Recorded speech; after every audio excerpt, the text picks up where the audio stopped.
कि इस काल को एक श्राप लगा हुआ है कि 1 लाख मानव शरीरधारी प्राणियों को ये नित आहार करेगा और 1.25 लाख उत्पन्न करेगा मानव।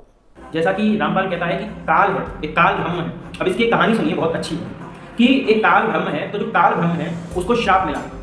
क्या श्राप मिला? कि वो 1 लाख मनुष्यों को खाएगा।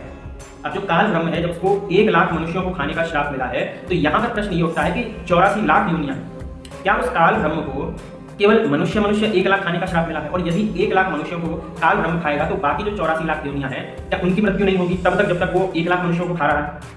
क्योंकि श्राप उसे 1 लाख मनुष्यों का मिला है। जब 1 लाख मनुष्यों को खाने का श्राप मिला है तो वहां पर अन्य योनियों का क्या होगा? स्थावर, जंगम, उद्भिद, स्वेदज इत्यादि जो प्राणी है, फिर उनका क्या होगा? हम तो ये भी देखते हैं कि उनकी भी मृत्यु होती है। तो जब उनकी भी मृत्यु हो रही है और मनुष्यों की भी मृत्यु हो रही है, तो सबको मिलाकर के 1 लाख है, या फिर स्थावर जंगम प्राणी जो है, या फिर हम मनुष्यों को ले लेते हैं, या फिर केवल मनुष्य 1 लाख है। यदि केवल मनुष्य 1 लाख है तो फिर उन प्राणियों का क्या होगा? क्या उन प्राणियों की मृत्यु नहीं होगी? किंतु हम तो ये देखते हैं कि उन प्राणियों की भी मृत्यु हो रही है। या फिर मनुष्य और पशु पक्षी इत्यादि जो है उन सबको मिलाकर के 1 लाख है। और यदि इन सबको मिलाकर के 1 लाख है तो योनियां ही 84 लाख है। यदि एक व्यक्ति की भी मृत्यु होगी एक योनि में से, तब भी 84 लाख हो गया। और जब 84 लाख योनियों में से एक व्यक्ति की मृत्यु होगी तो 84 लाख लोगों की मृत्यु हो रही है। तो इसमें तो जो श्राप है बारक बन रहा है। तो वो 1 लाख लोगों को, जैसा कि उसको श्राप मिला था काल ब्रह्म को, तो उसके अनुसार तो वो 1 लाख लोगों को खा ही नहीं पा रहा है। तो यहाँ पर ये जो श्राप है ये तो मिथ्या सिद्ध हो गया।